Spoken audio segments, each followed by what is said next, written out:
Kingdom of Kerry, and we're looking to be in one of them. And they say a day out of Kerry is a day wasted. So we're not leaving again. You can stay for the week. A special thank you to Terry O'Brien, our Lord Mayor, for coming tonight. Thank you, sir.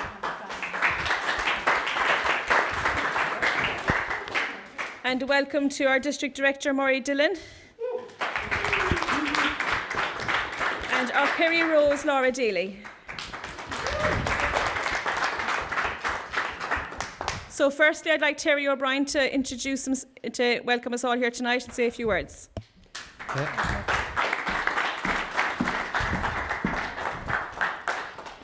Ladies and gentlemen, councillors, I see a couple of them stuck in the back down there, councillors. My Lord Mayor. Oh, how are you? Lord Mayor.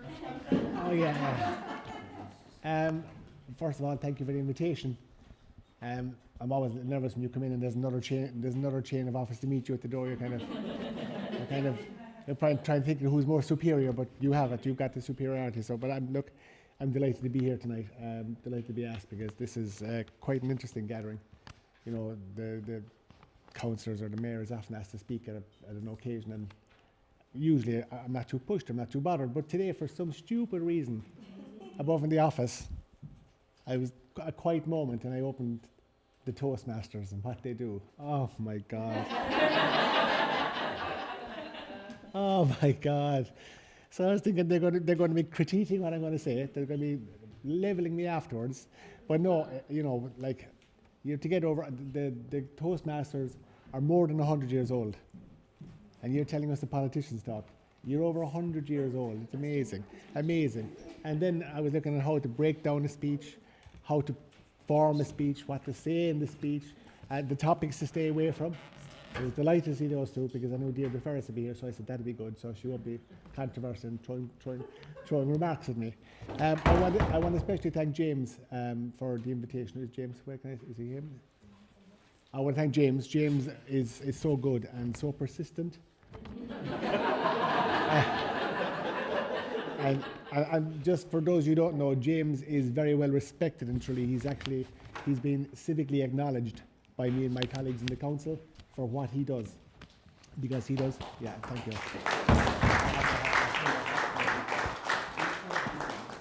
Because he does work and he doesn't go around looking for a pat on the back. He just does it nice and discreetly, but he gets it done. He was in a complete tizzy where we were going to bring you tonight. He said, what do we do, Terry? Where do we go? So in fairness, this was James.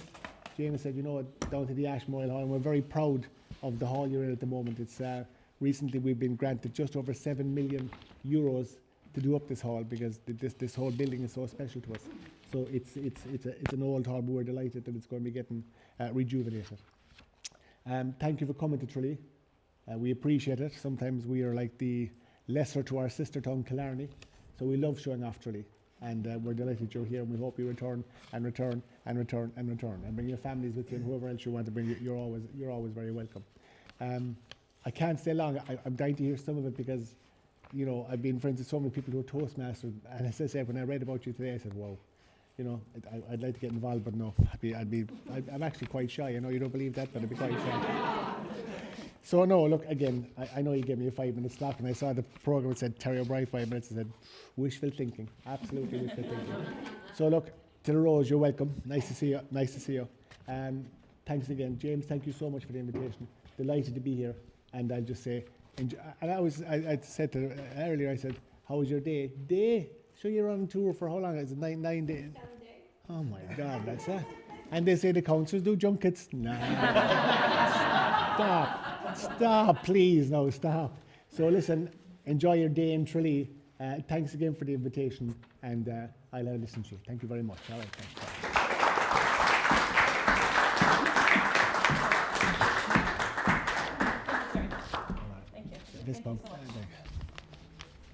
Thank you, Terry. Sorry, Mr. O'Brien. Thank you very much. Special thank you to all our councillors as well for coming tonight, and we have our president of Killarney Club as well. We have Selma Deneen. Thank you, Selma. She didn't want to wear her chain of office. She didn't want to show me up. We always have whose chain is bigger competitions. So next we're going to have our District Director, Maury Dillon. So please welcome our District Director, Mairead Dillon. Thank you so much, Becky. Thank you so much. Well, hello, Tralee. I am just so happy to be here. I know a number of you probably saying, who's the woman now and what does she do? And just to tell you, I have come home. I'm from the Kerrys, back the road there. And when I first arrived, I was greeted with a beautiful bagpiper. Leanne, thank you so much. Amazing. So I have an alter ego. So when I arrived off the bus, I met this lovely lady and she said, hi, I'm Mairead. I said, hold on, I'm Mairead. She said, I'm Mairead Moriarty. And I said, no, I'm Mairead Moriarty. So my maiden name is Moriarty, but I did leave exactly 40 years ago and went up to the big smoke and I met Aidan. So it was probably a bad time to meet him because Kerry and Dublin were huge rivals then. So we had lots of pillow talks about who was going to win the All-Ireland. So I'm so happy to be here. The purpose of our trip is to let people know about Toastmasters. It's the best kept secret in the world and it's a life-changing organisation. Anyone who's a member knows what a difference it has made to their lives. So anyway, when I left Bank of Ireland about 4 years ago, having spent a long time there, I learned how to drive a truck and a bus. And I said, I'd love now to drive a bus all around Ireland and let people know about Toastmasters. So here we are. A dream has come true for me. It's fantastic. It really is. So last Sunday, we started up in Dublin. And I won't bore you too much with all the details, but I just have to tell you what a magnificent time we've been having. We had Eleanor McAvoy, who sang to us A Woman's Heart. It was so soulful and so beautiful. Then we hopped on the bus and went up to Belfast, where one of our members is an international harpist. So we stayed there overnight. The next day we were in the Guildhall in Derry.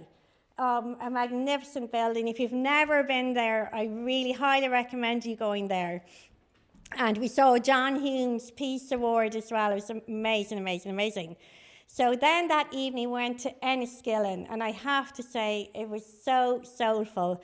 It was in an old workhouse, and it was just magnificent. The highlight was a choir of mixed abilities. Some people had mental disabilities, physical, and they were joined then by the Toastmasters. And we started with the song, The Bare Necessities, and it went on from there. And it was Brian's birthday, and everyone sang happy birthday to him, and it was just wonderful. So the next day then we're in Castlebar, and we got a fantastic greeting there as well. And then in Oranmore. So we purposely have picked places that wouldn't normally, as Terry rightly said, are a little bit neglected, which is so wrong. So then we went on to Tullamore and Clonmel. We were in the town hall last night, actually, with the mayor. And today we're in Limerick. I don't know if there are any pictures up there. There probably aren't. And here we are now in fantastic Tralee. So for anyone who doesn't know about Toastmasters, it's an international communication and leadership organisation. And we basically teach people how to give prepared speeches, but also speak off the cuff, which is a brilliant thing to have in your back pocket, actually. And then how to evaluate people in a kind and thoughtful manner. And that's all backed up by a huge education program. So my key message at the moment as we go around is to get your young person into Toastmasters, even for 6 months. We have 3 daughters, and they're all saying, we want to go to Sydney next year. And I said, oh, don't go. But if they have to go, and I'd love them to go and have fun, I want them to be prepared. So I'm going to get them to join Toastmasters and learn the skills. And also, Toastmasters have 250,000 people worldwide. So there's a huge network out there. So if you haven't considered what you're going to get your young person for Christmas, consider a gift of Toastmasters membership, $85 for 6 months. It's well worth it. So now we're going to get on with our evening. Vicky, are you the Toastmaster? Brilliant. So thank you so much. Just before I leave you as well, just to say we're being live streamed to 147 countries. So no pressure, everyone, but there are literally hundreds of people out there. So Terry, you're now famous, but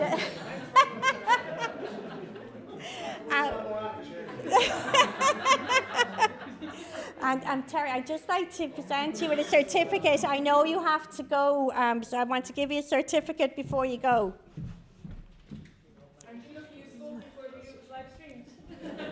So for anyone who's a speaker, if you wouldn't mind, this isn't a loud mic for here, it's for the internet. So if you're up here speaking, please use this or one of the little clip-on ones. So Terry, is it all right if you come back over and I'll present you? Is that okay?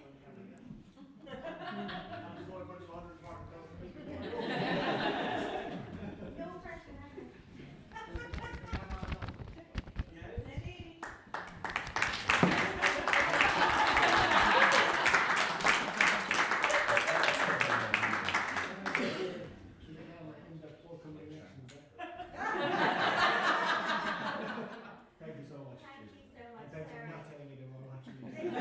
I was glad when speaking from Toastmasters,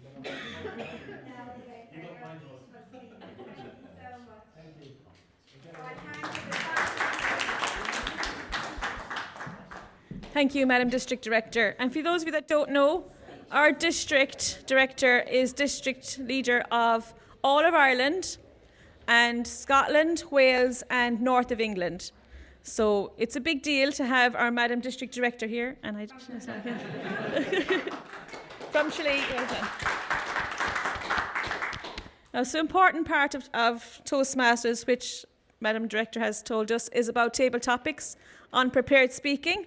So we're going to have a little sample of that for our members, and guests may speak if they wish. So our topics master tonight, to explain the role and to give us some topics, please welcome Anne Lawler.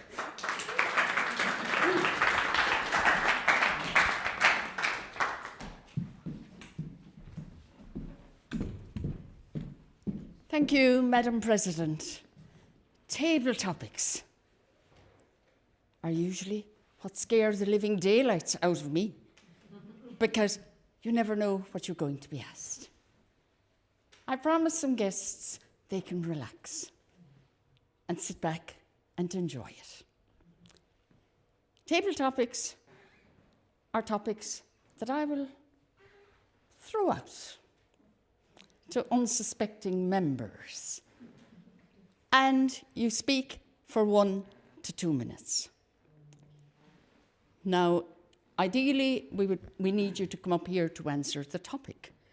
Mary is on lights, and Mary will hold up the lighting system. A light will shine green at 1 minute, orange at 1 minute 30, and red at 2 minutes. You have 30 seconds to stop talking. Right, let's give it a try. I have a variety of things here.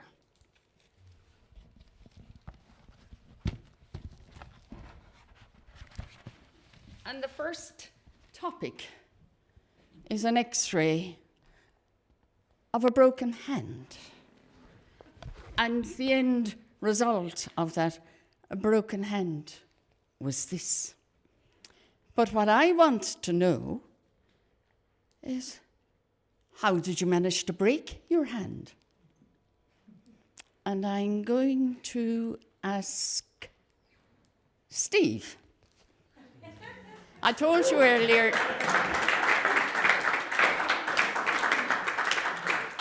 how did you manage to break your hand? Thank you very much for the intriguing question. Before I tell you how I broke my hand, let me tell you about the events leading up to it. Because it was a normal, perfectly typical day as I was exploring the great kingdom of Kerry.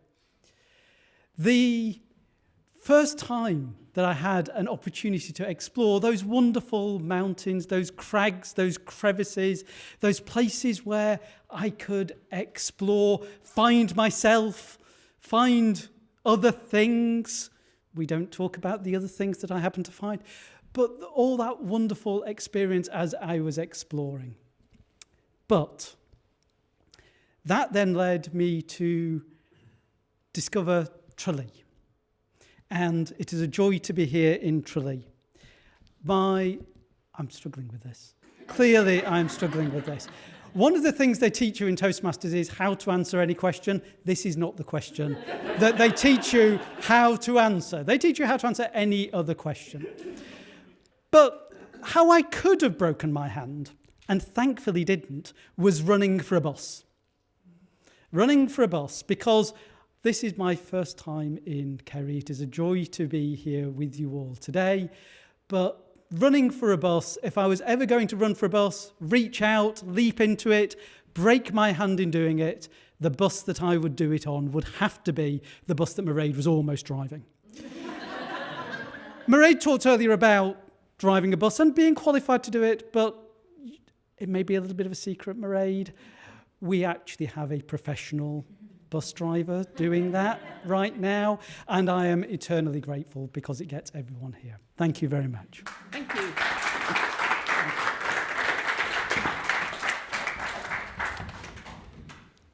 If anybody wants to know the real story behind that, ask me during the interval. My next topic. Tell me about the day that you met Cliff Richard.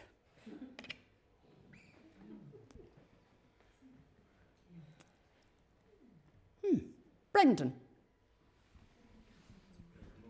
Yes, please.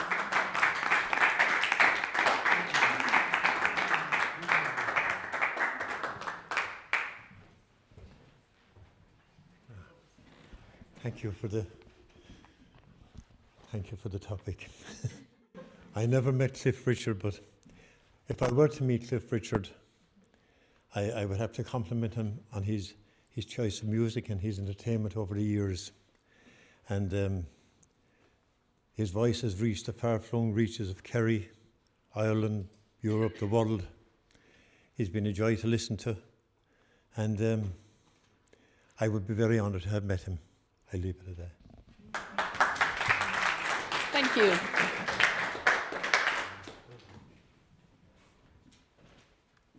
Is this a signal that we're finished already? We're finished already. We have more time. Sorry, we'll have time for more topics again soon. But thank you very much, Madam Topics Master. Did you notice the thank you very much for that topic? Madam Topics Master, yes. In other words, thank you so much. You're going to get beat for this later. Next on our agenda is, I'd like to thank James Finnegan for choosing and booking the venue tonight for the beautiful, well done James. And James is going to come up and interview a very special guest. I'll let him introduce her. Please welcome James Finnegan.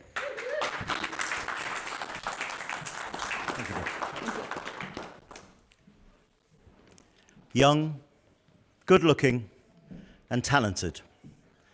But that's enough about me. I want to introduce you to someone you already know, who needs no introduction, but is going to get one anyway. I want to introduce you to a wonderfully talented young lady who has represented this county with distinction, with honour, and in fact, despite the fact that we're live streamed around the world, this is actually the second biggest audience she's spoken at. Because, of course, you will remember her from the Rose selection. So, without further ado, please welcome Laura Daly, the Kerry Rose. Thank you, James.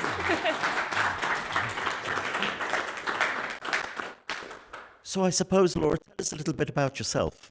Yeah, so my name is Laura Daly. I recently just turned 24. I finished my undergraduate degree in Mary Immaculate College, where I studied English and theology. But during my time there, I would have started my own business, my own dance company when I was 19, and started with 8 dancers, and it grew and grew to a point now that I've close to 140 dancers within my studio. Thank you. So I guess for me growing up, I had this idea that I was going to be a teacher, and that was kind of the game plan. And it was up until, I would say, maybe last year, and it kind of just grew to a point where my business, which was something I thought I would never have, I remember doing business in junior cert and getting 41%, and you needed 40 to pass. And I remember running to my business teacher saying, that 1% is for you. There you go. So never in a million years that I think I'd be at the point of where I'm at the moment, but my business is growing, and I've really come to terms with the fact that this normal paved path that I think we're all ingrained to have at such a young age maybe isn't my path. And I think that there's much greater things in this world that await, and I can't wait to see them. But taking on this role as the Kerry Rose this year has just opened that to like times 100. It's been incredible, and the opportunities and the experiences I've gotten to gain from it alongside with my business has just been a whirlwind, and I couldn't be more grateful.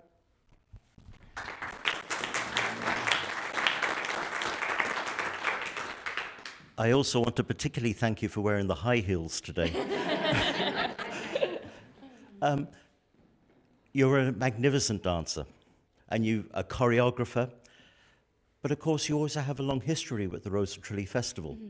And for those people watching worldwide who maybe aren't familiar with the Rose of Tralee Festival, perhaps you might tell us a little bit about that. Yeah, of course. So I'm lucky in a sense. I grew up in Ballymac, so I'm 10 minutes outside of Tralee. So I would have grown up involved in the festival since I was about 7 years old. I remember getting the fabulous costumes that you'd wear down Denny Street, being a part of the parade, and growing up in that, I loved it. I loved performing since I was a little girl, and as I grew older, I knew I wanted to get stuck in as many other ways as possible. So I started volunteering with the festival, and I would have worked alongside you, James, for years. In the trenches is the only way I can describe it, where you're walking through the streets in the early hours of the morning, the late hours of the night, you're carrying barriers, you're setting up tents, you're running for food vouchers to have your one meal of the day. There's been that whole side of it, but it led to an incredible opportunity, which would have been choreographing the parades throughout the festival, which was just amazing, knowing that I was once that little girl who would have grown up dancing in the parade to now coordinating a parade of up to 200 people at most points, which was just such a full circle moment. But that actually led to me going up to MTU last year and being one of the production assistants, so liaising between RTE and the festival and MTU, and that in itself was just a whirlwind. And at that point I thought I couldn't get any closer to that end goal of being involved in the festival until there was a moment where I stopped and the incredible Irish artist Lyra was doing a performance, and I remember I just stood still in the back of the hall, and she was so strong, so empowering up there that I just said, you know what? And to be fair, I had a bit of pestering from the crew, kind of going, come on, you need to put your name in there. And I said, no, I'm happy here behind the scenes. But to be fair, with the push of them and then the push from just being in the room and feeling the atmosphere, it just gave me the push to go for it. And I did. And here we are. We're on the other side of it. Well, of course, all your colleagues were delighted you went for it, because, frankly, if I'd gone for it, nobody's ever asked me to dance, and trust me, I don't have nails like that after moving barriers. So the big night came, and the 2 nights of selection, and you've met all these roses from all over the world. What was that like? Oh, just incredible. You know, you meet the Rose class from the year previous. So my Kerry Rose before me, Emer Deneen, she was just an absolute a light in the midst of all of this. But I met every other Rose from her year as well. And they try to tell you what you're going to experience. They try to tell you what to expect. But until you are in it and you come through it, do you know, it's actually funny, from talking to a few people on the Toastmasters team this evening, the way you speak about Toastmasters is the way I speak about the Rose of Tralee now. Is I just want to convert everybody to go do it, because it's just one of those things that I guess, like Toastmasters in a sense, it brings you out of yourself. You realise parts of you that you didn't even know were there, but it's due to the other roses, it's due to our escorts, it's due to the festival team as a whole. They bring this out of us, and a lot of the time we bring it out of each other without ever realising it. So I'm beyond grateful for every single one of them, because they have brought more out of me than I ever thought I could bring out of myself.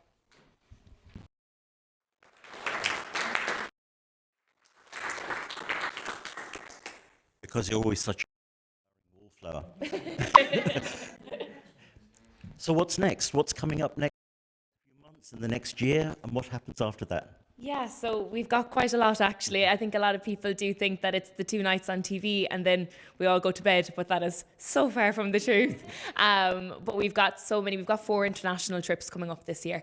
So we go to Germany to open the Christmas markets at the end of November, and then we get the chance to go over to Poland and do a humanitarian aid trip over there, which is very, very special, and I'm really looking forward to going over and doing that. Then during St. Patrick's Day, we get to go over to New York and walk in the New York St. Patrick's Day parade along with the Boston parade as well. So we get to do a little tour, and I'm sure a few other pit stops will be made along the way. And then we get to do the Camino in July. So normally to aid a charity as well. So those are just 4 of, I guess you would call the highlights or the high points of what the next year kind of holds. But it's nights like tonight. It's being with my local community, visiting schools, visiting nursing homes, being out with the public, and just taking every single opportunity that is presented to me with a full grasp and enjoying it, because it is an absolute privilege to have this sat for the year, and to make the most of it is my absolute aim. So thank you for having me here tonight as well. It's such a pleasure.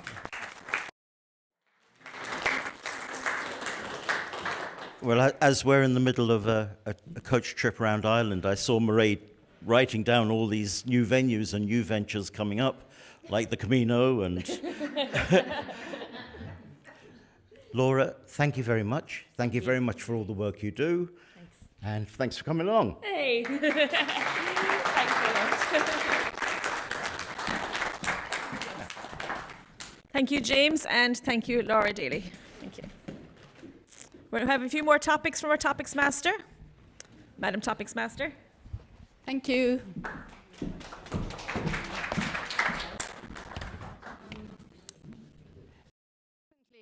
I was given a book called Teach Your Dog Irish. What would you like to teach your dog? Now, Deirdre said she's actually happy to answer a topic. Deirdre, don't worry. 30 seconds or whatever. If you make it to a minute, brilliant.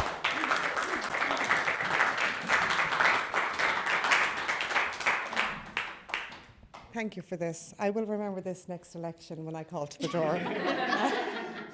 To teach my dog Irish, I actually struggle to teach my dog that my couch is not edible, that every single cushion on the couch is to be sat on and not to be shredded. I struggle to teach my dog that the reaction from my husband every time this happens is a direct result of his actions. So if I was to try and teach the dog Irish, unfortunately we struggle with English at the moment. And what I will say also is, unfortunately, I would want to teach myself Irish first in the first instance, because it is my greatest shame that I don't have my native tongue. But if I did, Freddie would get it in both barrels. Irish from one of us and English from the other, to please not eat my couch. So thank you. Thank you. Thank you, Deirdre.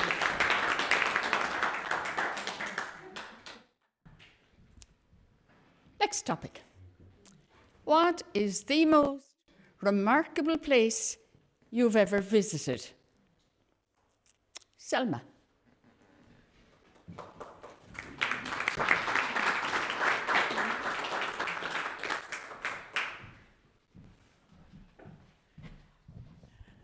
I can't even think. As I was walking up, all I thought was, oh no, oh no, oh no, no, no, no, it was me. And 147 is floating around my head as well for all the people that are going to be watching. But the most remarkable place I've been to, I've been very lucky in my lifetime, and I have travelled to about 40 different countries around the world. I have jumped up and down with the Masai Mara and the Serengeti. I've been to Australia. I have stayed at homestays in India and in Vietnam. But I think the most remarkable place that I have been to is actually here in the Kingdom. And I'm not just saying that because I'm standing here. Particularly when you drive around Slayhead Drive back in Dingle and look out to the Blasket Islands and just the seascape that you see from there, there is no place as beautiful. or if you climb Torque Mountain, even I haven't managed Carntool yet, if you climb Torque Mountain in Killarney and just look down at the lakes and Muckross, it's absolutely stunning. So for landscape reasons alone, I think the most remarkable place is the place I'm lucky enough to live in. Thank you. Thank you.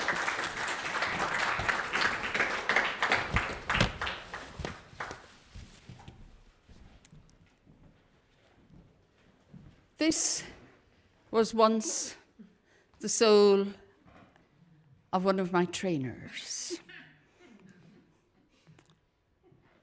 Can you explain what happened here? Paul.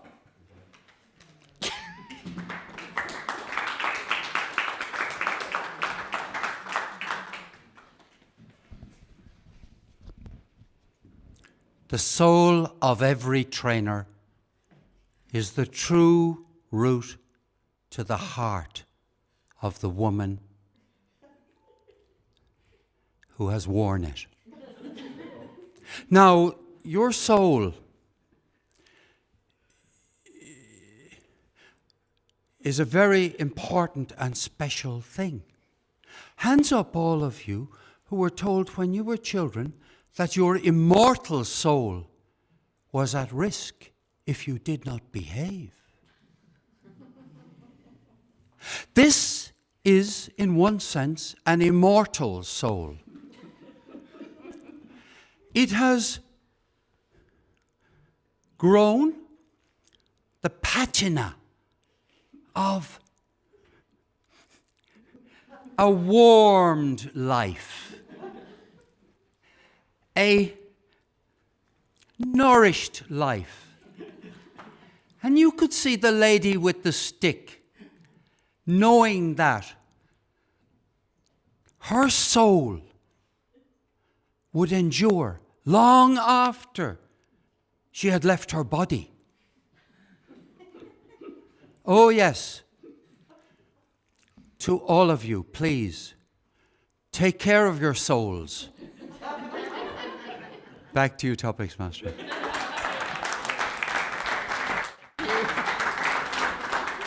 Thank you.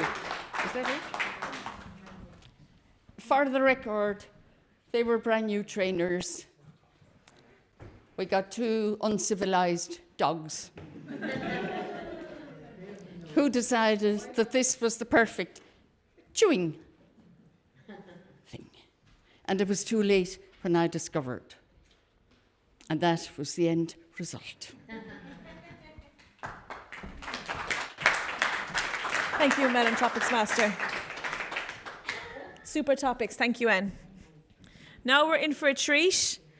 One of our members in Tralee Toastmasters is a resident humorous verse, and she'd like to recite one of her humorous verses for us now. Please welcome Sonia Elston. I get you a chair. Oh. Well, when I was asked to do this, I wondered which was the least offensive of my humorous poems. And it's this one. It's called Lost and Found. I've an interview at 2:30 and man, I'm looking great. I'm sure it's just a formality and they'll hand me the job on a plate. I've typed my curriculum vitae and I know it can't fail to impress. I got my hair done up this morning and I'm wearing my new power dress. A quick glance in the mirror. Whoa, how could they resist? When they view my beautiful visage, I'll zoom to the top of their list. 1:30 and it's time to leave for the 20-minute drive. I'll splash some expensive perfume as soon as I arrive. Now,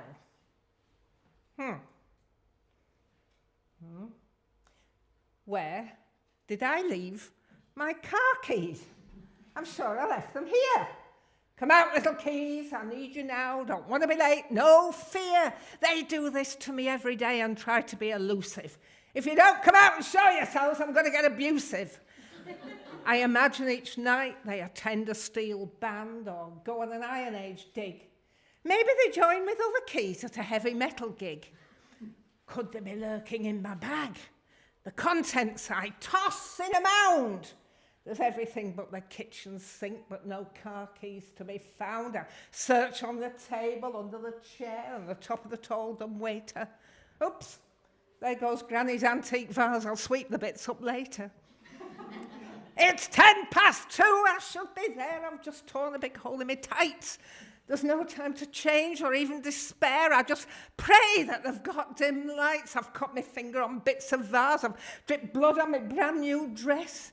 Mascara seeping down my face and my hair looks a blooming mess.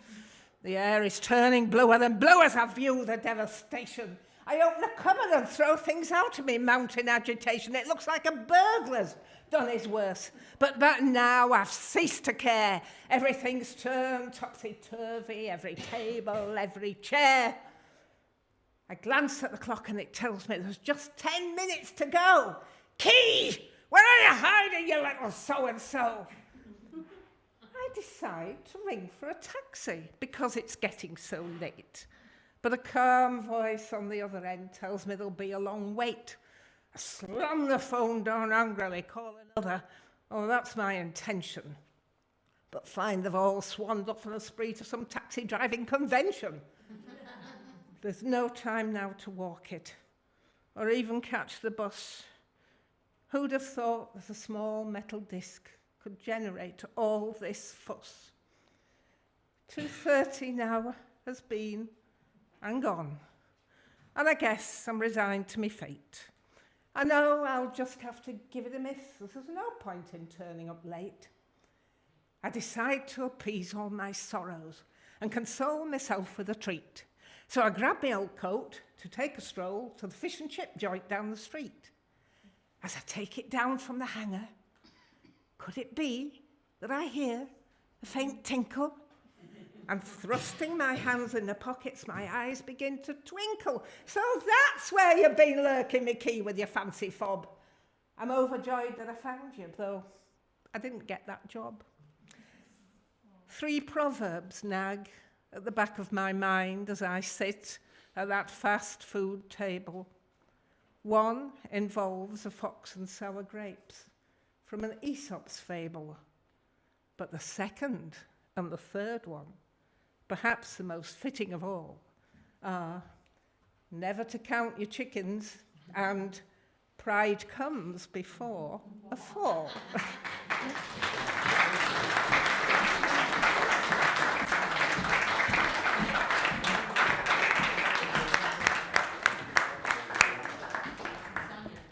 Thank you, Sonia. You did not disappoint. Fantastic. She promised me she'd keep it clean. Thank you, Sonia.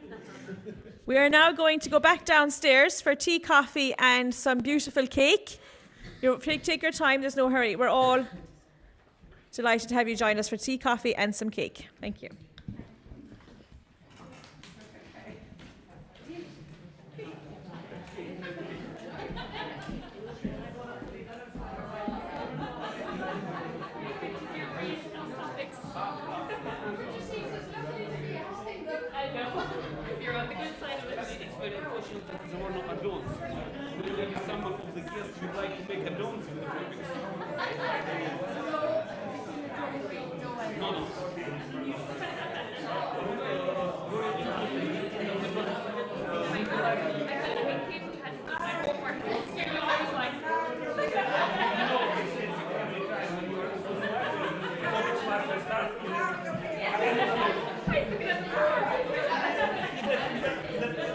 Hello, hello, hello. Hello, hello.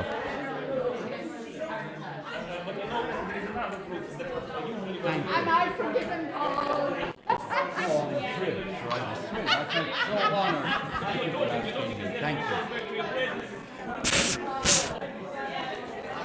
I don't think that's right. Hello, hello. It's not working. No. Maybe they've turned it off. No. Well, okay. No, I don't think it's been working the whole time. There's no. Is it meant to be Bluetooth? You notice that's not working. It says that. Well, I'll try it. I didn't think it was working. But it's connected to the Always for the people to hear. Yeah, it's not working as a mic within the room. Oh, I see. What's it working It's not working as a mic within the room. It's working for the podcast or whatever they're doing. Oh, I see. So if you don't have it, they can't hear you on the thing. No, they can't. No, it's, The 150,000 others can't do it.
Oh, no, go back and change it. So what we did was I know, I wouldn't blame you. I know myself, I could. I thought it'd be going on now. I know, sure, we didn't know. I only found out today when I saw this thing and I told Anne, I told Simon, That was not good because if you get to something to talk about down here, when your song speech is bloody good. and she was very, very good. Fantastic, yeah. Always is. Always is, yeah. Because they've got protests and everything. You just so you can't be easy. I'm trying to see if I might time in this anyway. Just speak to them next. And then there's us. And then to try to get my team out here. We don't want this. That's right. Try to recommend everything. The big cameras what happened?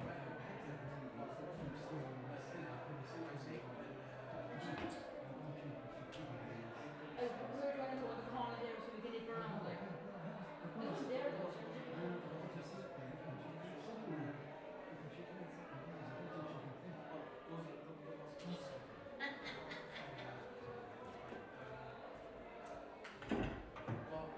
So I got another one. It's annoying. But listen. The whole place. No, sorry. It's too full for starting. Everything is wrong about it. Everything. All right, that's fine. And there was particular way as well, isn't it? Yeah. Because I always go to songs. So then GoPro is like, those guys like GoPro. They didn't give us, one of them is a journalist or someone I found a lovely spot for me to change in here. Oh, it's very handy, isn't it? Mirror and everything.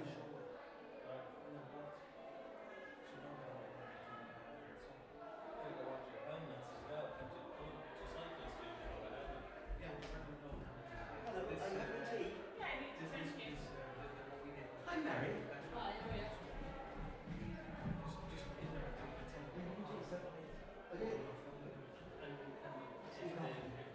Signal to the GoPro, Wi-Fi signal to GoPro, it can send it all the way back out to the internet to wherever your video goes. We don't use those with the Wi-Fi. Right. We just have two cables. One cable is from the phone, another is from the flash. So we did use HDMI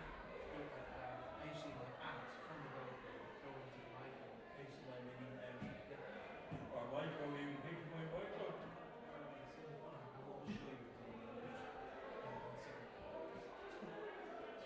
HDMI micro. Yeah. And a USB-C power. Yeah. Wow. That's it. All those. So we got these. I don't suppose I ever told you that I took a bus load when I had the pub in Lincoln in England. I took a bus load to see the Furies at the main middle of the pub in London. I'm not trying to make up my thoughts on this, right? When we went Yeah, there, that GoPro themselves sell on stability. They sell Oh, supported like that. And I had to telephone and then from work. UK And we walked up to the door, and the doorman says, this wouldn't happen now. But the doorman said, are you pressed? And I said, yeah.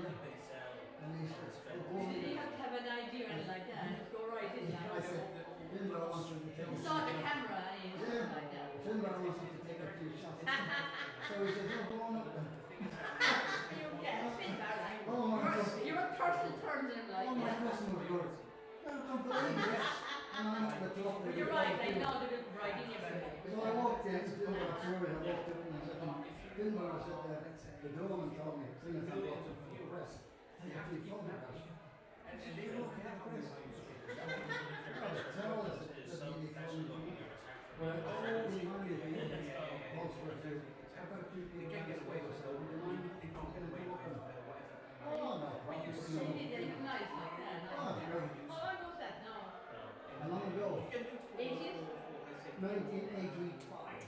yes, because they were really in there. They were really big in that, yeah. Yeah, did some great stuff in that, yeah. They were, yeah. They be up for like. Yeah, although I'm trying to think of the song now. The Green Fields of France, that's probably my favourite one. And there's a few more of them, yeah. Sorry? That was nice because that they were Was it?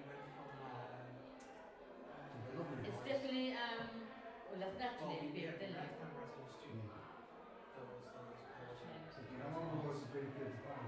Yeah. It's amazing how you know them all. It was on like, it was being pubs and all that time, you know, the ballad groups and all, singing them, you know, yeah. And what's the other one, big long one? Oh, I know, there was one that maybe Clancy had, Grabs and Boss Matilda. Yeah. They did that as well. They did that. Yeah. Just to work easier to black magic board. And the guy who wrote it, Eric Bogle, That's right, it was, yeah. Scottish descent. Australian, wasn't it? Scottish descent, Was it? Yeah, Australia. yeah. And he was touring France, and he fell asleep after a few beers in a graveyard. And he woke up and he saw that stage to the memory of private room bride. And it just triggers something like that. It's amazing, like it happens to Started like that, saying, you start to get the music get on, it's a great he song. started saying, I wonder how that colour died, that lad died. That's a song, yeah, it's a great song, like.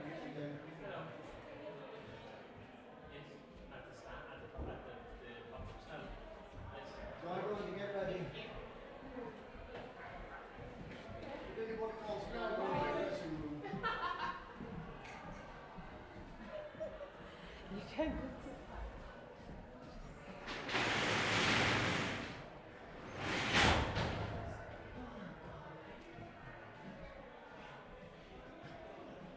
You're so okay. Oh yeah, I'm sound up. Thank you very much. No problem. Okay. I'm going to try one, two with the flash. And I'm going to then turn off your flash because it's shining on the. But it might be okay without the flash. So I get all the words. So just move 2 inches to your left. Okay. It's amazing how 2 inches. Yeah.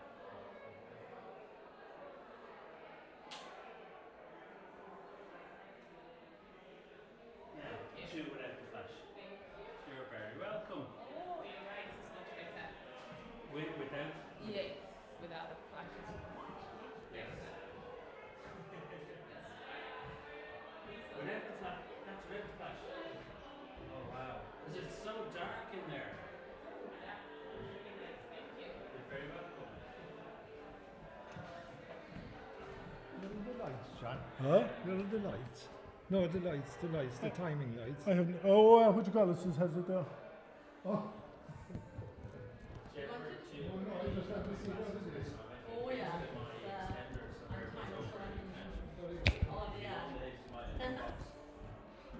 Once I can see it from where I am. I'll raise it up. Are you speaking up? I am translating. I'll hold it like that. Okay, one So second. you've got 47 minutes anyway. Yeah. Oh, I know the time. Oh, you know the time. Yeah, sorry, but just I can run over time. You know. Oh yeah. No, I know I can. If Mike is running over time. We don't care. I stand up and start waving your hands like that. Everybody starts applauding. Yeah. Oh yes, I saw your That's I was listening to something lately. Whatever it was. Whoever the guest speaker was ran over time, so the crowd started singing. I heard them all running over time. I was there, yes. And this is good, the units and all. 3/4 the night. Jesus Christ. I never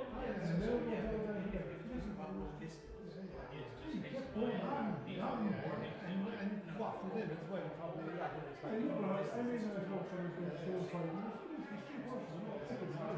That's the one thing about Toastmasters. One good thing about Toastmasters. The teachers should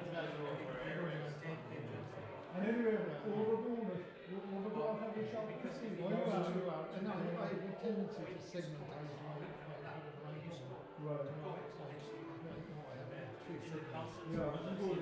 Mentally, you will see if the light comes on. I will skip there and not do class or But you can do that evaluation now, John, you know. I don't That's all right, so you I don't mind being evaluated, and I've always said that when I was evaluated, to be straight. How long have you lived? I don't know, you definitely don't. When you guess too, you don't want to be laced. How long have you lived for class now? I'm 7 or 8 years. Exactly. Are you gone live? But I remember when we had this, what was Francis Foley, Francis Foley evaluated somebody at the rice scraper. I might be wrong. We had rice scraper when I 50 years ago. Was it Francis Foley evaluated? He scored it. John died. For an ice cream. No, John Dye wouldn't have been like that, you know. Was it Francis Foley? No, we never saw him again. I didn't think he might have The done. girl that, yeah, whoever it was. I didn't think Francis Foley was I might be wrong, in Francis. No, Yeah, but somebody, whoever there it was was. too bad evaluation. We never again saw her. It's very, yeah. She would have been a great to us. Yes. I think it's no harm not to have a high See the tree? No. I Which is nice. Are we on a tree? This is Yeah, we're in Toastmasters time with that, I suppose. Oh, yes, yeah. Shoot, keep up the spot. Shoot. Your screen next time. Why you want to do Here's Mike's name there. How many times were you president? Twice? I was president twice, yeah. I was with them when I was president, 2021, 2000. I was enough. I was the most president of all time. You go see that guy, say, what's that? I was president by my claim to fame. I was disorganized. I was disorganized to be president. Yeah. I No, back then it was all, it was all building farms and post popping out all online. Who's that big next to this? That's Jackie Higgins. I was Toastmasters. I was speech about my feet.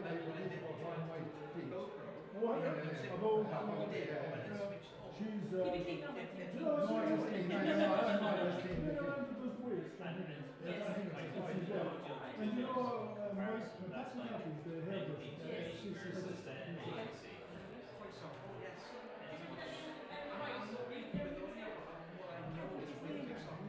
His name is actually his name is written on his search.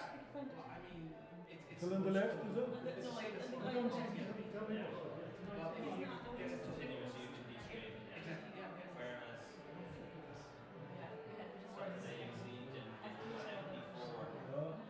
That's who.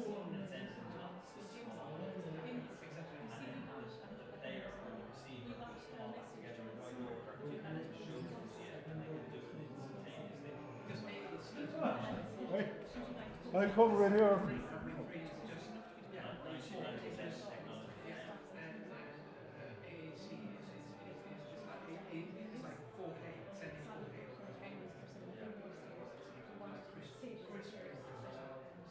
Then again, it depends what stream you use. Let's say, if you use RTMP in combination with AAC, it can tell you how to stream. Yeah, it's going to be it's going to be rubbish. You're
more education and stuff.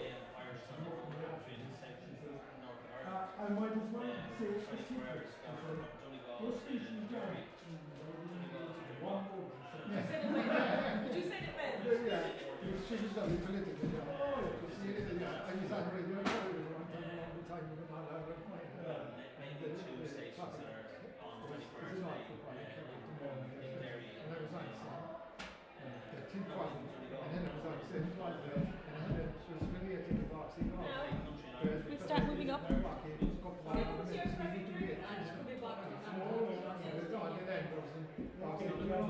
There's 22 medals in 21 holes in the last straight and that's over the that's not that person. And she said he had a back problem. That's why he couldn't make it. Yes, he had a back problem. And he was getting and I said, he's jacked up. So we were jacked up for incarnation. He's jacked up. He couldn't do the job. I said, he was jacked up for the quarantine. So no one do it. I don't know. She took it good out. I was saying, I was after adopting my sister in the house of the innocent at the time. And I used to take him to football matches. He was only 9. And they said, look, we need to mail in for the thing. So I took him to football matches. He's talked to us.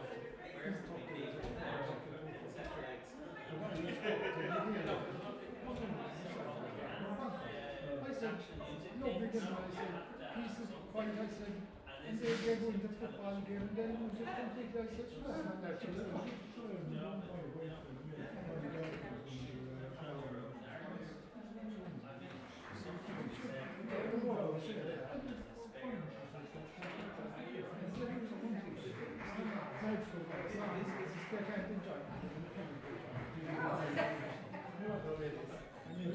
You are next. No, I'm not. You need to say that we keep 40 years.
So, are we all back?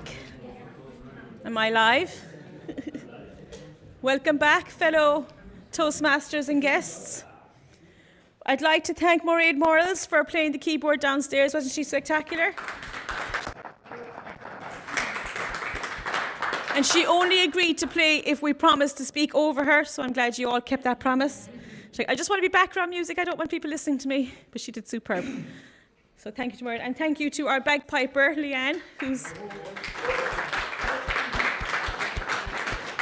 and she has gone to band practice to teach the next generation how to play the bagpipes in Tralee Pipes and Drums. Shout out to Tralee Pipes and Drums. So now we have a sample speech of what happens in Toastmasters. And our first speaker is a member for 10 years. 15 years, apologies, 15 years. Where did that time go? I remember when he was a wee lad coming in, yeah. And he is a past president of Tralee Toastmasters. He is also a District 91, which is the south of England, London direction. A District 91 international speech champion from 2 years ago.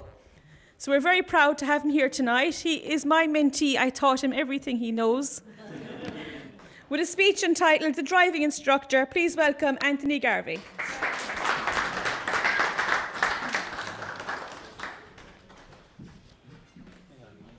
Oh, yeah. So I don't need, do I need that? No, you don't need it. Okay.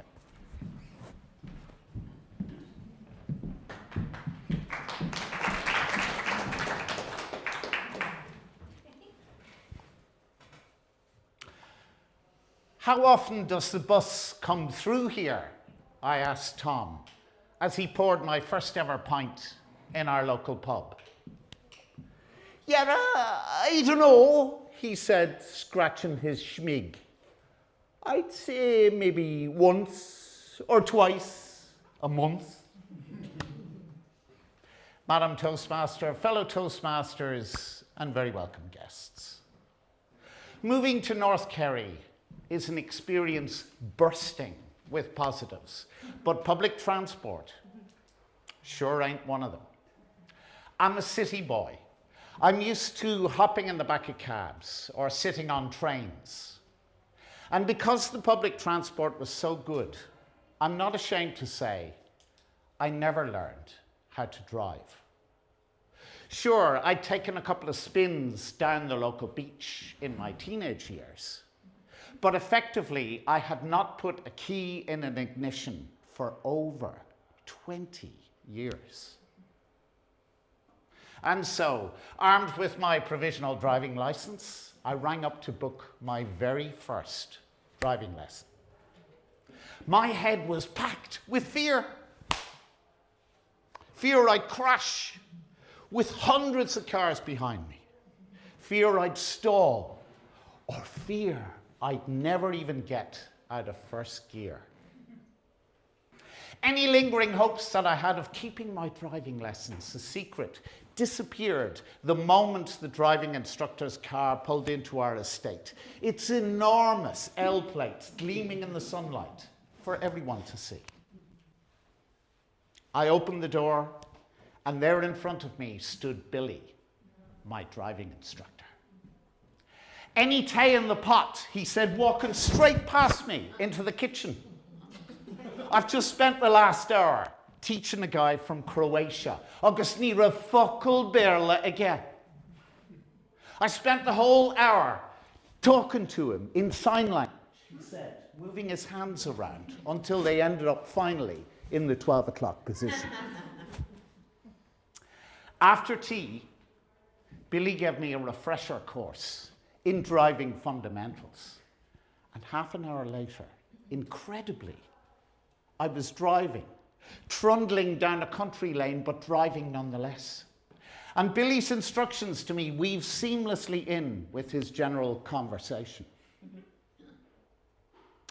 I've just quit a high-profile job in manufacturing. Third exit, he said. In for 8 a.m., 12-hour days. The pressure on you is enormous. Clutch down and brake. Don't you miss it? I said. I miss the watch the bicycle, money. But my quality of life has improved, and I get to see more of my indicator, wife and children. And overall, I'm just so much happier. Watch for the traffic to clear. He paused for a moment and strummed his fingers on the dashboard. But on a day like today, he said, looking out at the blue skies, into first, I can't help but think I'm missing something. Check your mirrors. And then he asked me a question that would change my life. You're not in a hurry, are you? No, I said. Great, he replied. Let's head to the beach. 30 minutes later, we pulled into Ballyhide Beach, which is nestled in among some small cliffs. I parked up, and he hopped out of the car. Oh my God. He's going to do a Reggie Perrin, I thought. And I pictured the neat pile of clothes by the side of the car as he disappeared into the sea. But I needn't have worried. He rapped on the car window and motioned to me to get out. And as I did so, I found him skimming a stone into the water. Smell that sea air, he said. Anthony, isn't it fantastic? You don't get this on the production line. We walked along the beach for the next 20 minutes, and he pointed out the coast of Clare and the Brandon Mountains in the distance before we got back into the car. There's great rock fishing, seatbelt, in the Maharees, he said. And the views across Dingle Bay are fantastic, into first. Then he put his hands behind his head. God, it's good, build your revs, to be alive. I took 10 driving lessons in total with Billy. And each of them were punctuated by a different scenic stop throughout Kerry. We stood at the bottom of Slieve Mish and marvelled at its beauty. We got to see the cathedral in Ardfert. And we did our share of town driving too, with guided tours of Killarney, Killorglin and Tralee. And when it came time for me to sit my test, because of the relaxed way I had been taught, I passed it without any difficulty. As Billy himself might have said, while others in the big cities are stuck in traffic, handbrake on, we roll along at our own pace into neutral in the county that we call the kingdom. Engine off.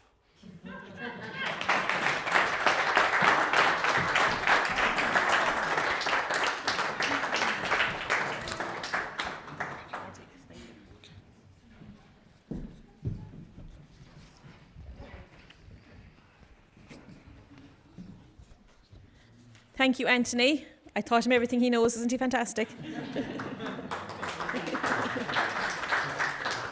I say I taught him everything he knows, but as it goes, I think we learn best from each other. We learned a lot from each other, Anthony and I. I've been a member for 17 years, and Anthony joined 2 years later. And everyone in the club, I think we all learn from each other, because we all have different skills and we all have different abilities. So learning from each other is the best way to go. And every club would have a motto for the year. And our motto in Tralee Toastmasters is, we learn best by doing.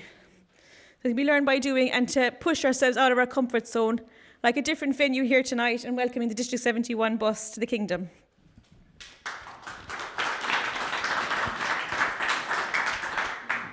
Our next speaker is one of the founders of Tralee Toastmasters 32 years ago. He was president twice. His name will come up on the list of presidents twice. 2004 was the last time he was president. 2004, 2005. With a speech entitled, "The Town I Love So Well," please welcome Michael O'Donnell.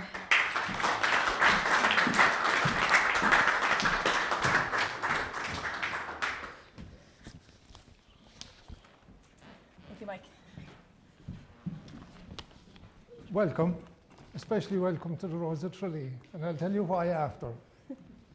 The Kerry Rose. I grew up in Tralee when times were simple. People were simple. Not in the sense that they were that simple. But I lived in Oak Park. And when I grew up in Oak Park, that's the main Listowel Road, literally. We played football on the street outside Dr. Arthur's surgery. It's a clinic now. We put two coats down and somebody would shout, "There's a car coming," when we'd see a car passing the CIE bus station. We played all the children games, knocking on doors and stealing apples from orchards, even though we had an orchard ourselves.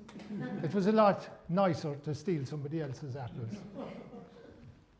We grew up, and that time I went to primary school. I can remember my first day in primary school. There was a lady who owned a shop in Oak Park, which is Oakland shop now. She was a Mrs. Wynne. And she had a Down syndrome boy named Mihal. And to tell you how simple things were that time, I left my house in the morning at 8:30, going out on the road playing. My mother wouldn't look for me till 6 o'clock in the evening. And that was the case in every household. Somebody would feed you. One of the neighbors would feed you. But this particular morning that I started school, I had been, that time they paid a capitation grant for each pupil that was got by the school. So when you were born, the nuns came out to visit your mother and booked you for school. I was booked for presentation. Anyway, Mihal Wynne, who I was playing with at the time, wouldn't go to school without me. So the father took me to school as well. So I came home at 1 o'clock and my mother said, "Where have you been?" "I've been at school." My mother didn't know I was at school. Having been booked into the presentation convent, she asked me what school was I in, and I said the Mercy, which was Motherwell. So my mother wanted to take me out of the Mercy and put me into presentation, and my father said no, he spent his first day at school, let him alone. So I spent the remainder of my primary school years, the first couple of years in Motherwell. We graduated from there then to the Christian Brothers School, the new school above near the Ferris Cross filling station. You'd go to school in the morning, come home in the afternoon, one day. The next day you'd go to school in the morning, the circus tent was up inside in the field as you passed to school. And we would have the circus in town. As a remembrance of that, I still love going to the circus. I describe my life really as in two parts, before Toastmasters and after Toastmasters. Because I have a love of Tralee town, and it manifests itself in that I go around giving tours of the town of Tralee. Now, I'm not a historian, but that was my aim in joining Toastmasters when I came to Toastmasters first. Then, after graduating from primary school, we went to secondary school in the Green, which is just here to our left outside. And the memories I have of going to the Green School was, there was a bank in Denny Street. If you know the arches, there's one arch at the side of the Imperial Hotel, and there's another arch at the other side. Alongside that, there was a bank. It was the Bank of Ireland or the Munster and Leinster, I can't remember which. But on the knob on the door of the bank, there was an old threepenny piece with a rabbit on it. The rabbit was on the old threepenny piece. And we spent our time coming and going from school trying to take the threepenny piece out of it. You know. That was our daily piece of work on our way to school. Years later, when my kids were growing up, they would stand outside, pennies. What's pennies now? And all the boys would stand and all the girls would collect. And we would stand outside pennies. And I had a friend, and when he'd see, you can't say anything to lovely girls now. But when he'd see a lovely girl coming, he would say, "Hello, Dreamboat." If you said that to a lovely girl now, you'd be put to jail. So secondary school was uneventful, really. I didn't learn much, but we left secondary school satisfied with what we'd done, looking for work. Tralee was a totally different town. Every shop was open, every shop was vibrant, every shop had a story, and at every corner there was characters. And we had what you'd call corner boys. They would collect on a corner. They were usually jobless. They would collect in the corner. Not jobless because there was no jobs, jobless because they liked to be jobless. They were afraid of work. They would collect on the corners, different corners of the town. And they were invaluable at that time because if somebody came to town and stopped and asked the corner boy, where was such a place, he would be directed straight away. You know, so they were like the sat-nav of their time. But anyway, we came to our teenage years when we started looking at girls, so we noticed they were different. You know, no, it's hard to know whether they're different or not. But at that time, the difference was noticeable. And I remember a girl came to Oak Park, where I lived. Her father had worked in the bank, and they'd be transferred to Tralee, and she was beautiful. It was my first crush. And one day I was trying to impress her on my bike, and I went, no hands. It was great. No, we were back to the nuns again, but this time the nuns were in the hospital. I spent 2 nights in the hospital, 8 stitches later, and that was my crush, Hanson. I couldn't face her again. The ignominy of falling in front of her, cracking my skull open. Toastmasters, of course. The first night Toastmasters came to Tralee, we were there. It was Women's Christmas. And it gave me an appetite for storytelling. And that's what I do. I tell stories. So I'm here tonight just to tell you the story about Tralee. And in that, I'll tell you the story of where we are tonight. And getting back to the Rose of Tralee story, I actually acted on a French television program about the Rose of Tralee, and I was Willem Pembroke Mulchnock.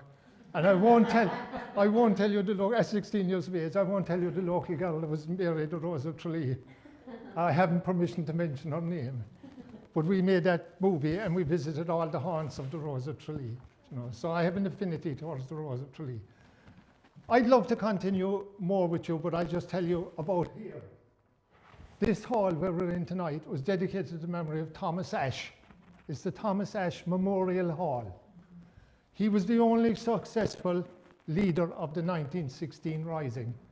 He took with his band the RIC barracks in Ashbourne and County Meath.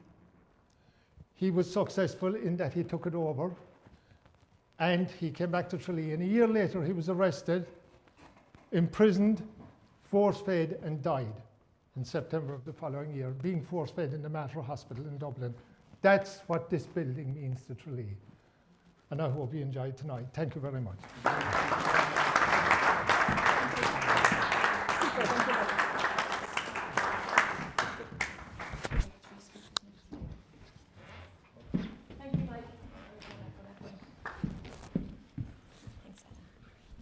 Thank you so much, Mike O'Donnell.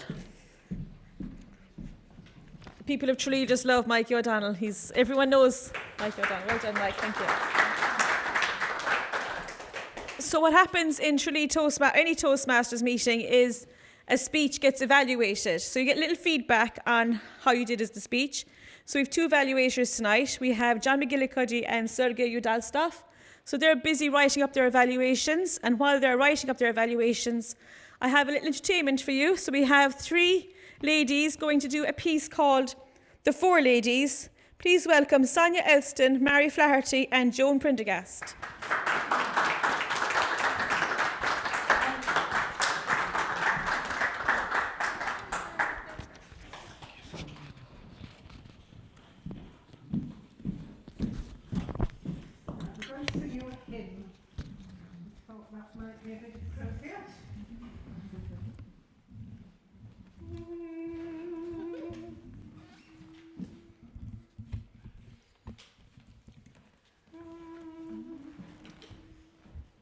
Ladies bright and beautiful, we're looking for a man.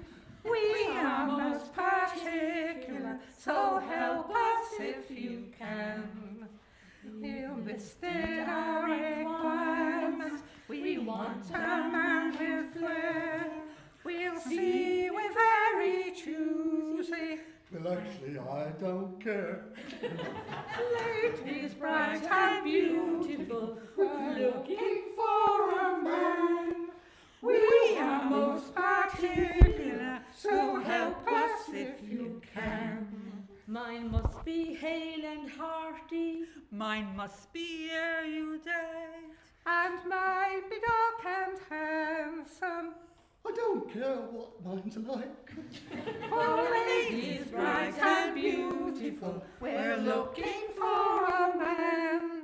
We are most particular, so help us if you can.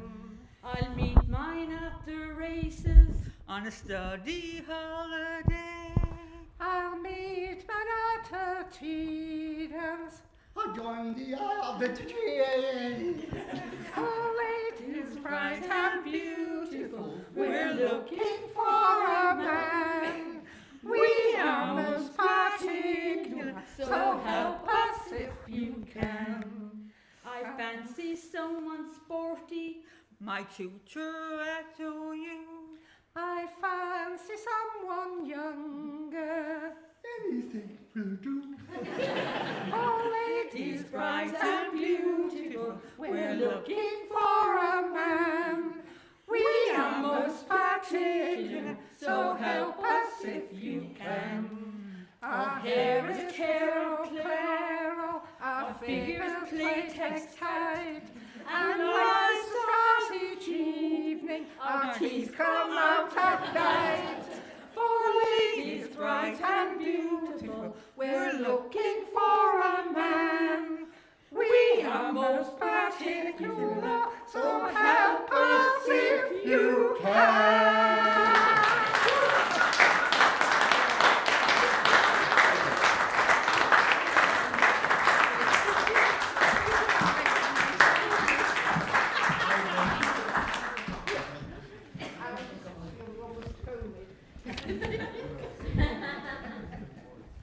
Thank you very much, ladies. And to your special guest, lady. Well done, thank you. Are you going to give it, can we get a name, Sonia, for our fourth lady? That was Tony Hennessy. Tony Hennessy, thank you, Tony. Well done.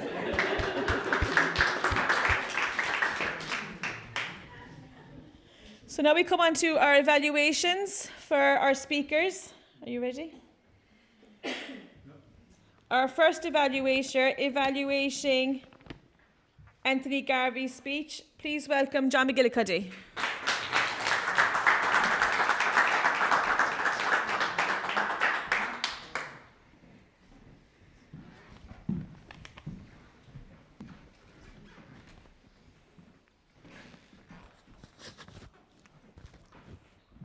Thank you, John. I'd just like to say before I start the evaluation there on Anthony's, on Mike's speech there, I was trying exactly the same thing as you were trying, to get the threepenny bit off the Bank of Ireland doorbell. I reckon it's still there, being honest with you. Getting back to the job at hand, Anthony's evaluation. Now, folks, that's how an evaluation, or that's how a speech should be done. You know, that's as close to perfection, I suppose, as I can think. You know, that's an outstanding speech, and no, I don't want to be giving Anthony a big head or anything like that. No, he hasn't a big head now, in fairness. So. I think he hit all the things that you need in a speech, and I think an evaluation is a very important part of Toastmasters. And for those of you that aren't, we say Toastmasters, I'd like to just break down Anthony's speech a small bit there, in that we say a lot of people, when they hear a good speech, if you're not a member of Toastmasters or have no, we say, background and that kind of thing, I think you're inclined to say, you know, he's a natural speaker and does it, you know, he just has that gift. But the object of Toastmasters, I think, is that it really, it may be a gift to a certain degree, but what Toastmasters try to do is break down the speech into its components, so as that people can learn. And one of the main parts, I think, of an evaluation is that by breaking down the speech into its components, people can learn and grow from it. So it's a benefit to, it's a benefit to the whole club. So Anthony's speech there tonight, first of all, you have to speak with clarity. And Anthony has a very clear voice and he projects it well. So he nailed that one. Then another part of it is speaking with confidence. And Anthony is an extremely confident speaker and speaks with great confidence and authority. And when a fellow is confident and relaxed, I think it relaxes the audience as well, which is a great gift. Another part of it is gestures. And I think Anthony gave, a class on how to use gestures and expression. And his big, broad movements, which are fabulous. There's a flow to it. Other things there that we could watch out for are audience awareness. I think you have to be aware of the audience and kind of react to them as well. And I think Anthony did that very well. And a big one there is tone. Tone and pitch are very important. And using pauses is another one. And Anthony was a master of that as well. And just one quick thing there. There was a guy I knew, and I couldn't hold my attention on his conversation. And I said to myself one night, I said, I'll really listen to him. And I tried, and within 10 minutes, he'd lost my attention. And it clicked with me after what he was doing. And it's one of these things that comes up in Toastmasters. It's called monotone. He spoke in monotone, and he didn't break, he'd no pauses. So whatever that kind of does to a person's brain, you can't hold your attention on their speech. Whereas Anthony varied, he had pauses, and varied his pitch a lot. So Anthony, a real fantastic speech, and I'm really looking forward to hear more of your speeches.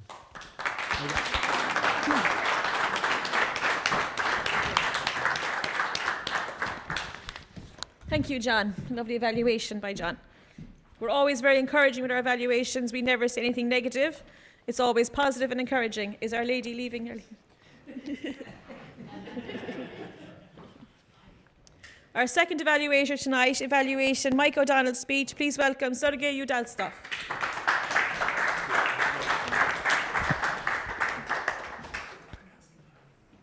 Thank you, Sergei.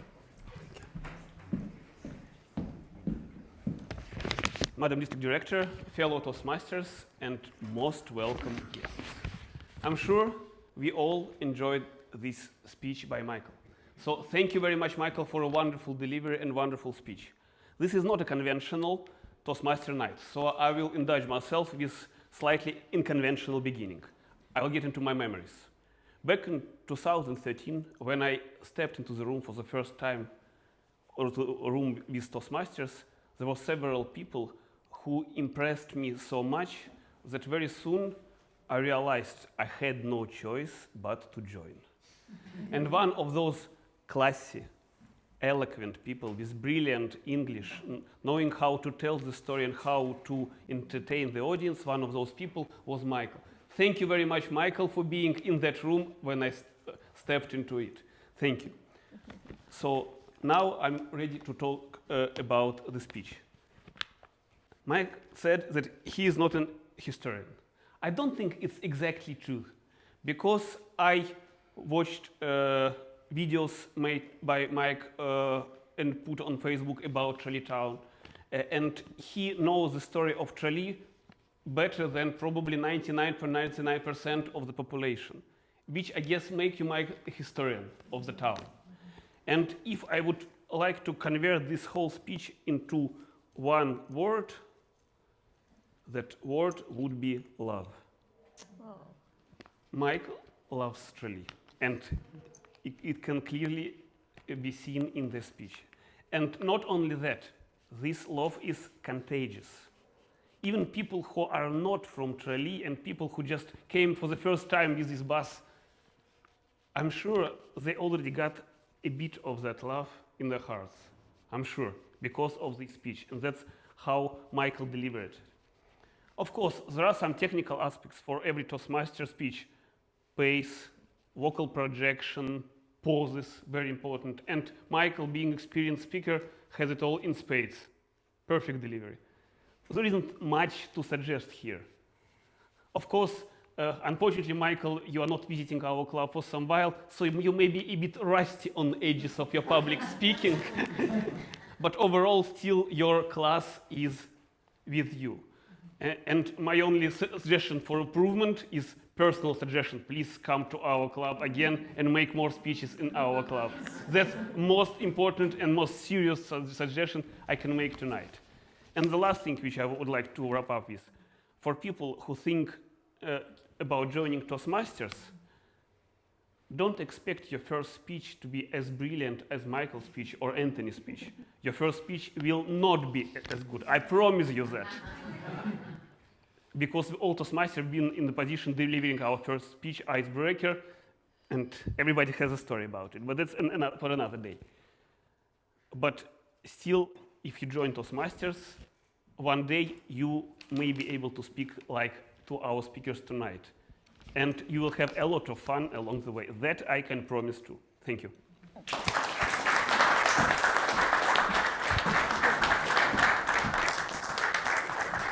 Thank you, Sergey.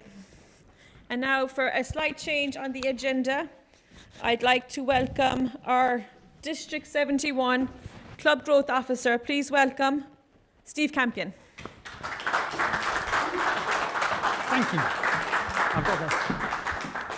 I'm Programme Quality Director nowadays, it would appear, and Sorry, I have apologies. a beautiful assistant. Mairead was going to be presenting this, but they've decided that I shouldn't just be here looking pretty, which you'll all agree I'm not achieving very well. When Dr. Ralph C. Smedley founded Toastmasters over 100 years ago, he did it with a purpose. The purpose was to bring people together so that they could learn from each other and with each other, so that they could develop their skills to be contributing more in their communities and in their workplaces.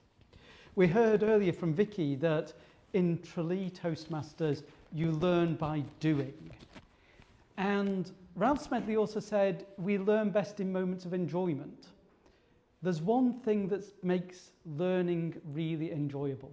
It is the recognition of success. It is the recognition of progress. And it is the celebration of all those things that you've helped people achieve and that you can aspire to achieve yourself. This is where we have my beautiful assistant, James.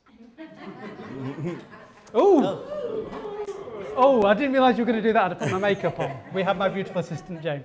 James is going to help me with some certificates, and I'd like to call some people up to recognise them and thank them for everything that they've done for this event today and for Toastmasters generally. The first person I'd like to invite up is our Kerry Rose, Laura Daly. Thank you. Is that the camera?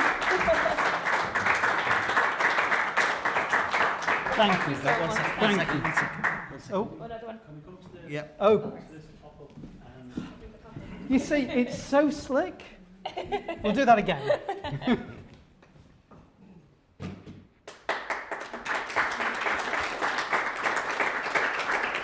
Thank you. Thank you. And the name's on there in case people don't realise who's who. The next person is Michael O'Donnell.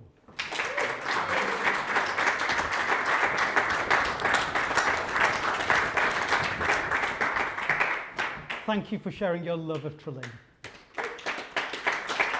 Thank you. Okay. We have Leanne McCarthy. Where's Leanne? She's gone. She'll be waiting to pipe us out here. It was so amazing. But fortunately, we have a different McCarthy. We have Mum. Oh, we have Anne. Excuse me. Anne. She can take both. You can do both. Thank you. You can do both. Thank you for taking such good care of us. Thank you. Thank you. Oh, Sergey. Thank you. So many cameras in the room. Thank you. Refreshments. Sorry. The cake. Mairead Moriarty. Mairead.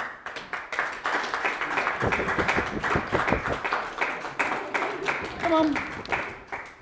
You don't get away with making such nice cakes and refreshments for us without getting recognised, even though my waistline is all the worse for it. Thank you. You look at the... Thank you. Okay, you first. Thank you. Thank you so much. Long service. Ah, right. There's another type of award that we like to celebrate, which is consistency, persistence, and learning over many years.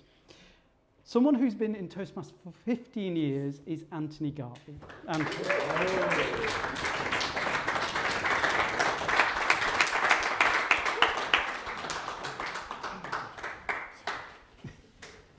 Stood on our Thank you. phone.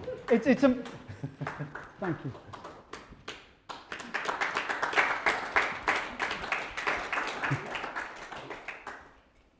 Thank you. It's amazing what you can learn from Vicky in 15 years. We have another person celebrating an anniversary, and that is my new nemesis, Anne Lawler. Anne.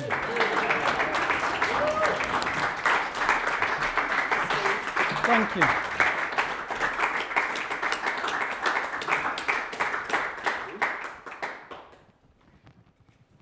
Thank you for helping me demonstrate that topics is not easy. Thank you.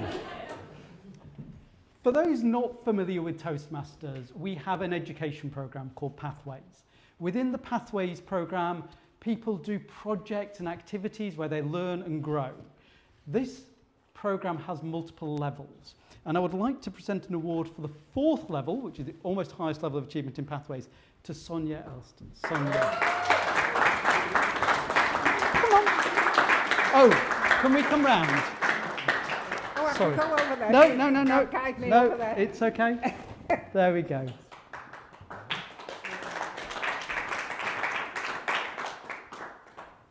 Thank you. And I've still not finished laughing. We have another level 4 award, and that's for Marie Flaherty.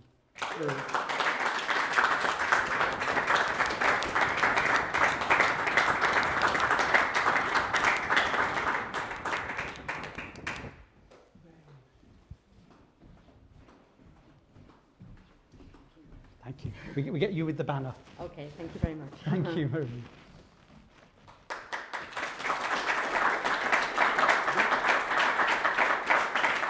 Thank you. Thank you. Thank you, Marie. We have a level 3 award. I'm going to try and get the pronunciation right. Sergei Udaltsov. Only one camera this time. Do we want one with yours? Oh, Vicky. Oh, Vicky will do Step it. Thank you. Well done, Sergei. And we have another level 3, which is Anne Lawler again.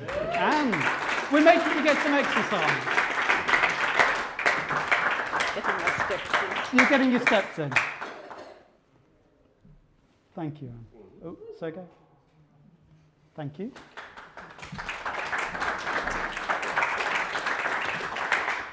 Another level 3 is Vicky McCarthy. Vicky. Oh, you've got to get the chain right, you know. You're not properly dressed without a chain.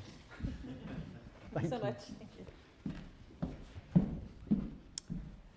We have a level 2 award who goes to John McGillicuddy. John. There we go.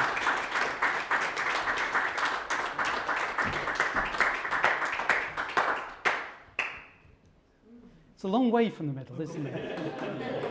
You weren't expecting this. I'm on my way. Sorry? I'm on my way. Well done, John. Right. Oh, you can take that.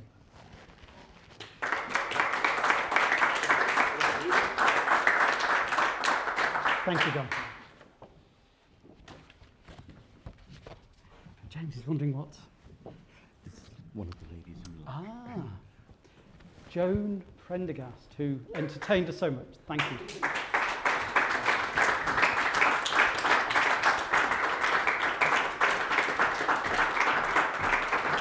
Thank you, Joan. Thank you.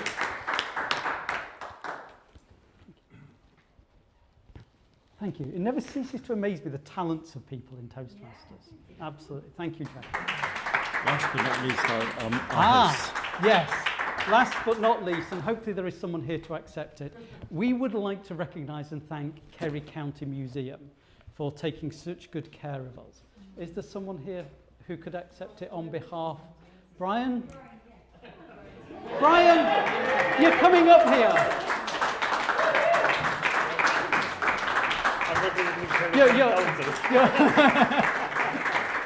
Congratulations, you've been co-opted. Thank you very much. Brian, of course, is a museum piece all of his own. And with that, thank you very much, James. And I'd like to hand back to Vicky. Thank you. Oh, are you up or You're an Okay. Your announcement. Okay. After we've got some coordination going on here. It's really slick. Mm-hmm. As an organiser. No, you've got one as a Okay. So everyone, thank you for a fantastic evening. Truthfully, I was a bit emotional coming down because my lovely father passed away on the 11th of February. And I said, oh no, I'm going to be roaring crying. And then I met lovely Mairead and she put me right. And John was a neighbour of my father and he actually brought my dad when he was 90 to his first meeting and he really enjoyed it. So thank you so much for making me feel so welcome. I didn't feel like crying at all. It was good. I was surprised. But I just want to say a huge thank you to Vicky, the amount of work she's put in along with James. So please, Vicky, come on up. Congratulations. I just wanted to give you a little gift as well. It's very small, but thank you very much. In memory of the bus tour. Thank you so much. So before we finish our evening, there's exciting news, people.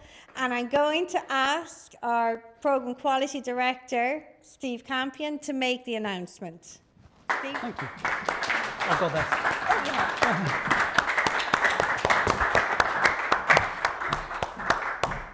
I said I'm not here to just look pretty. Yeah, no, it's still not changed. As Programme Quality Director, one of the things that I'm responsible for in our district is looking at our educational programme, how we do events that help people learn and grow. One of those biggest events is our annual district conference.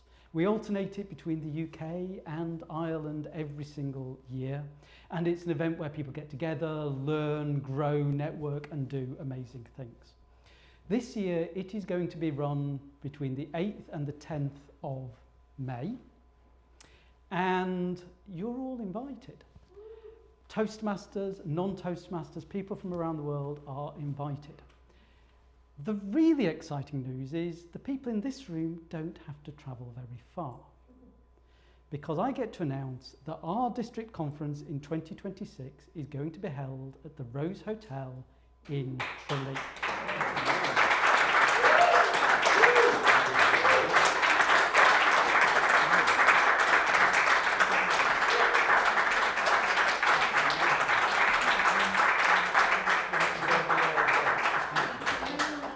Now, I know that may come as a big surprise to a lot of people, and lots more news is going to be coming. One of the people who's going to be sharing a lot of those news is someone who is very skilled and experienced in running big events and big conferences. We have a conference director who is extraordinary, and I would like to introduce you to the 2026 Conference Director for District 71, James Finnegan.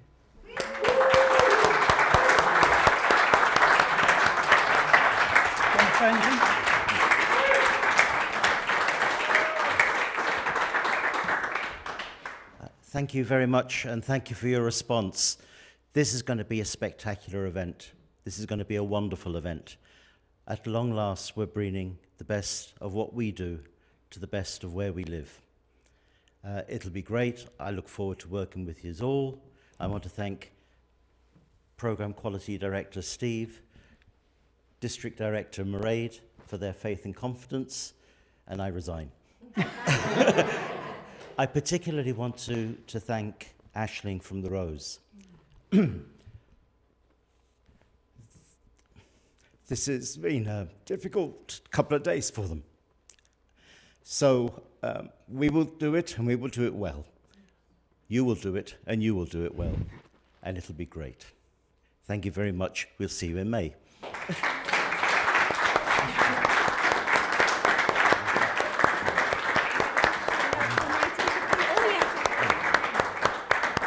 Just in case they change their mind. Do you want Vicky? No.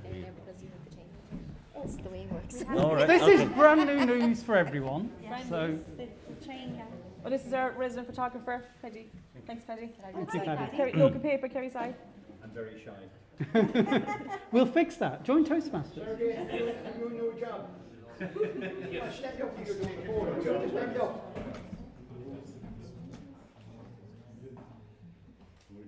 We'll raise a toast to Ashley. We will. Thank you, Ashley. No, look at that gentleman first. Look, he's got a bigger camera than me. Now, everyone looking forward, please, and thanks. James, are you smiling again? Seems like me. Oh, look at that.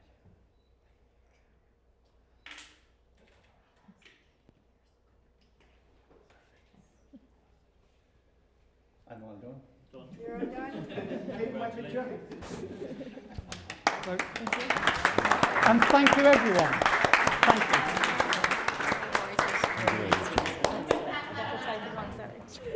I don't know, that was a surprise. We should have. And now for the last word. Thank you, Madam District Director. Oh. Thank you all very much for coming this evening and making such a wonderful event. An event would be nothing without the audience, so give yourselves a big boola boss. Well done.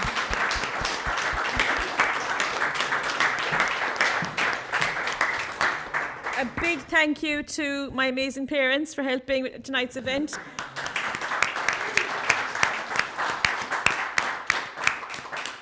Dragging things in and out of cars and listening to me for the last few weeks. Fantastic, thank you. And a big thank you to all our volunteers tonight. A special thank you to Sergey, who is triple jobbing. He was our PR for the event, and he was photographer, and he also did an evaluation. So thank you, Sergey.